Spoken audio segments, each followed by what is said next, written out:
Welcome everyone to another Ref Brandon and the Todd family YouTube video. Wherever you are, whatever you may be doing, thank you so much for making Ref Brandon and the Todd family part of your day. We always greatly appreciate it. It is the final 24 hours of the 2024 NFL regular season. The playoffs are right around the corner.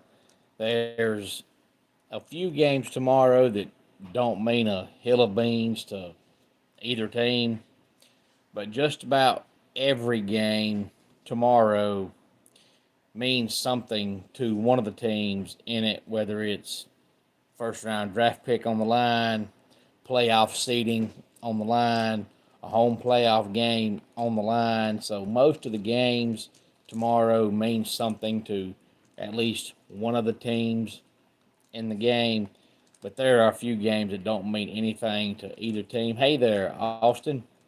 How you doing on this Saturday night? I had a great weekend. I got to referee on Friday and Saturday this week. Been a long time since I was able to say that, but it's great knowing that I can still do it whenever I have a chance to do it. Hopefully, I've got about 30 years left to be able to do it. But there's a couple of games today. One has already happened. The Ravens beat the Browns 35-10, and the Browns used their fourth starting quarterback this year. Of course, they started out with Deshaun Watson. He got hurt, which he was awful before he got hurt, but he got hurt out for the season, so they went with Jameis Winston. Jameis got him a win, and then that was it. And then they went with Dorian Thompson-Robinson, who they'll probably cut after the season because he's just no good. And today they went with Bailey Zappi. Now, they have restructured Deshaun Watson's contract, so he's not making near what he was.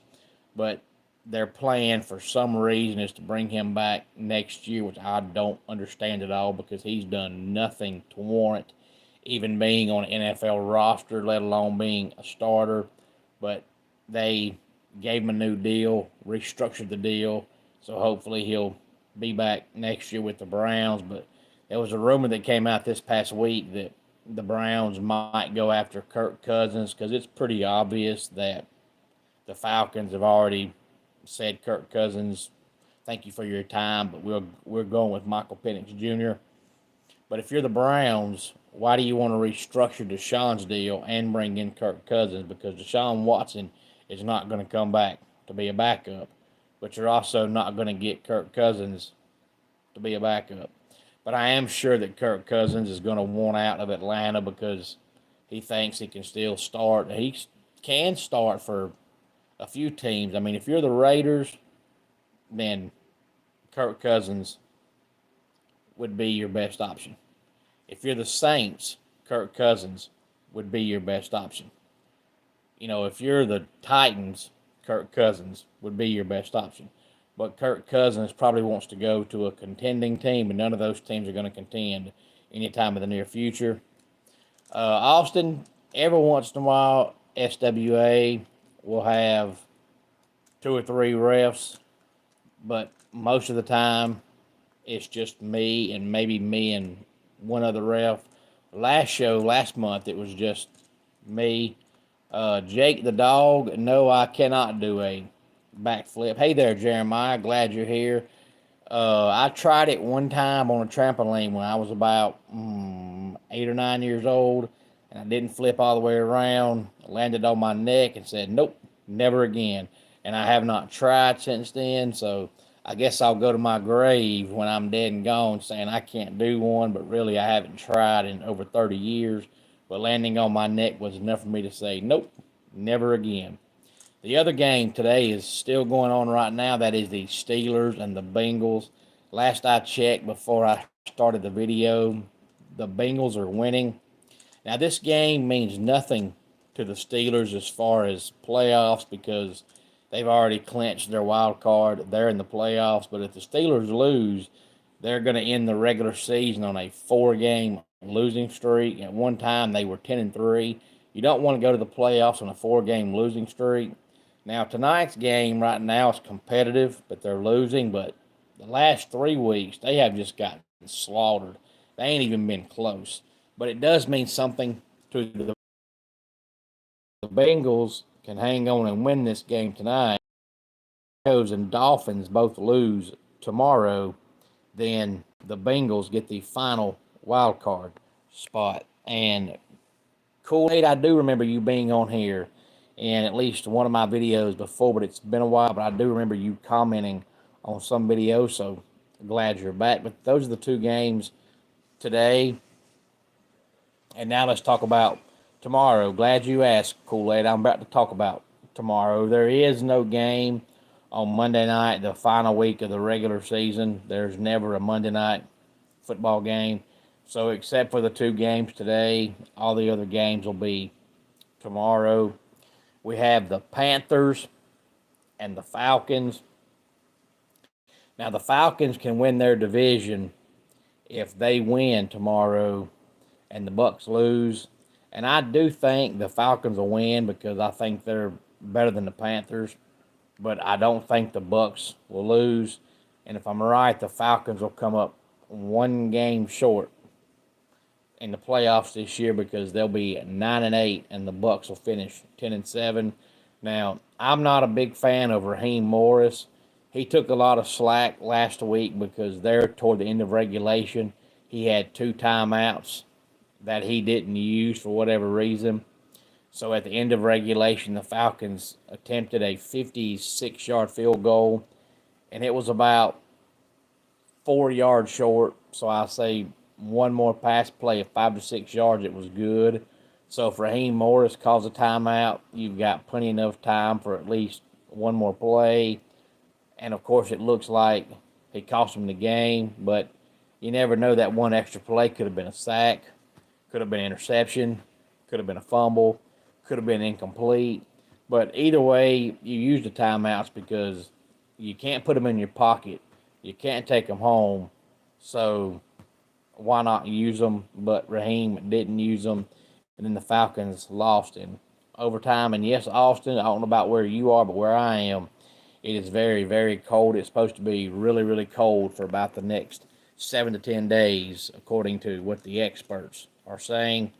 Then we have the Texans and the Titans. Now, the Texans have already clinched their division, so this game means nothing to them as far as playoff seedings. But, you know, you can go to the playoffs with one more win on your resume, but outside of that, don't mean much. But for the Titans, they still have a shot at the number 1 draft pick.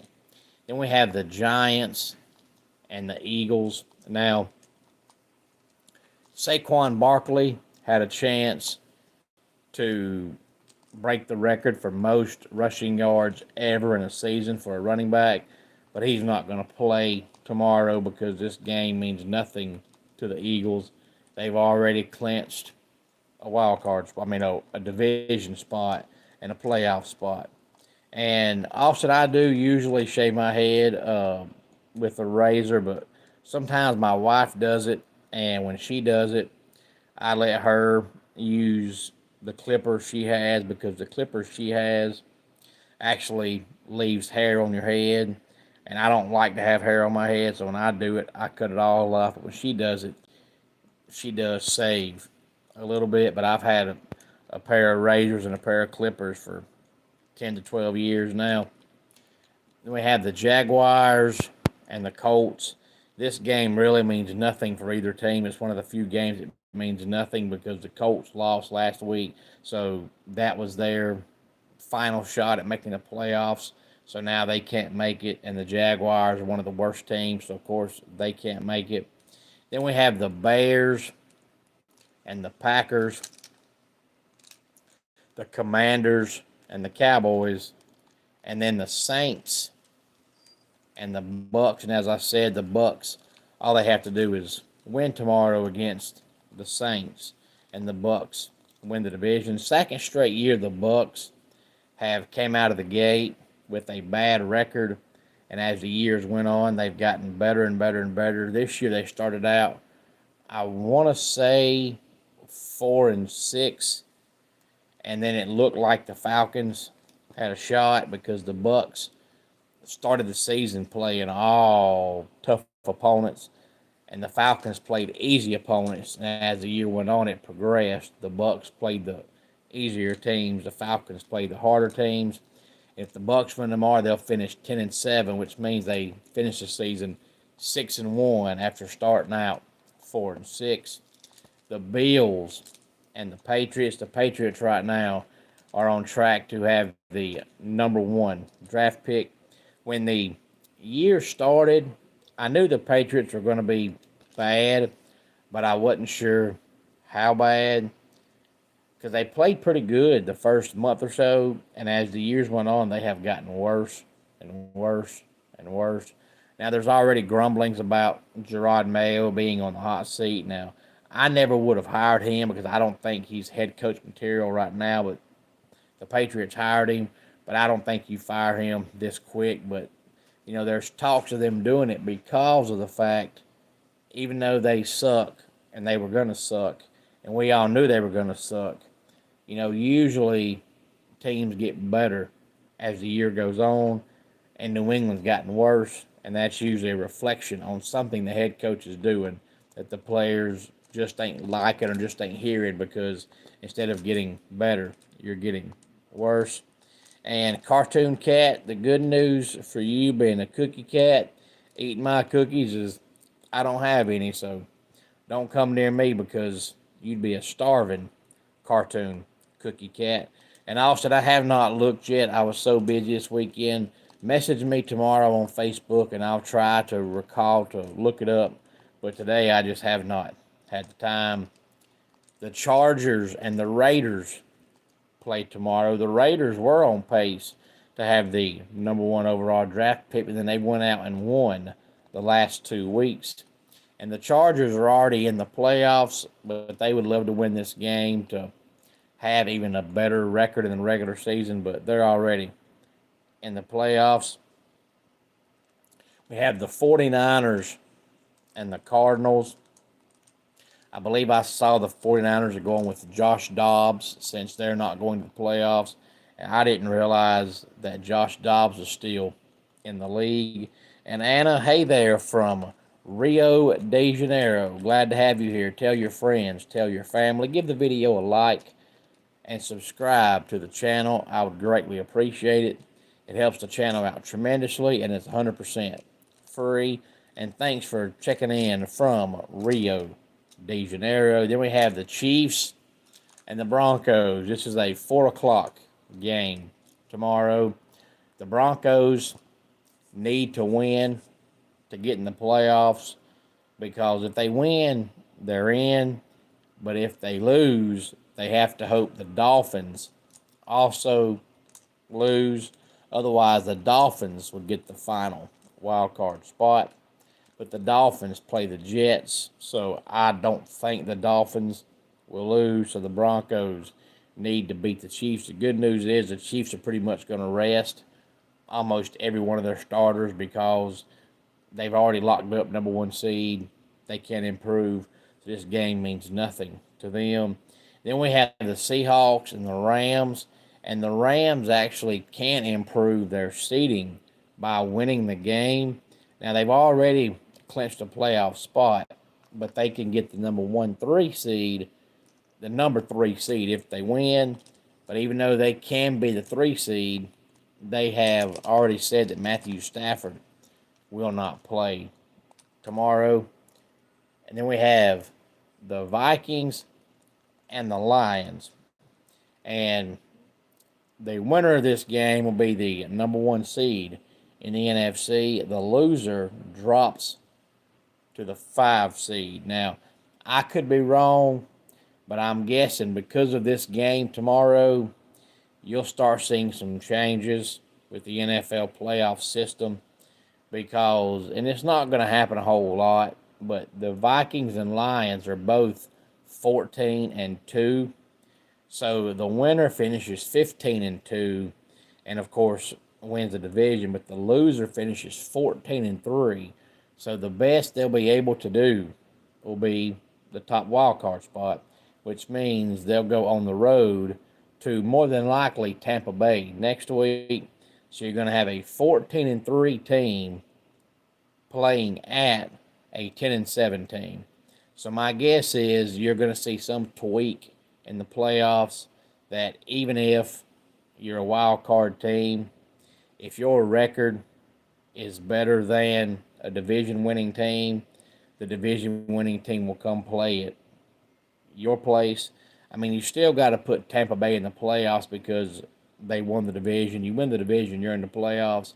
But it doesn't make much sense for a 14-win team to go on the road and play at a 10-win team's stadium. So my guess is because of this game, you'll see some tweaking, but there's not going to be many years where you're going to have a team go 14-3 and win a wild card. But it just so happens that Minnesota and Detroit are both in the same division, so one of them has to be the division winner, and one of them has to be the wild card winner. And yes, Austin, I do watch wrestling pay-per-views. I try to watch all of the WWE premium live events. I would love to be able to watch the TNA pay-per-views, but since I don't get to watch a lot of the TNA TV shows, I feel like I'd be lost as to what's going on a regular basis, and I'm not going to pay $45-50 and then get ready to watch it and really have not a whole lot of idea of what's going on. But I wish I could watch TNA because TNA is doing some really, really good stuff right now. But I watch just about every single one of the WWE premium live events. Any thoughts on any of this, please feel free to let me know. Let's go ahead and get our dad joke of the day in here. There was once a Roman emperor who never aged after he turned 19. His name was Constantine. And that does it for today's Ref Brandon and the Todd Family YouTube video. Until next time, it's Ref Brandon saying, just like in pro wrestling, life can be over by the count of 3. Tell your friends and family how much you love them.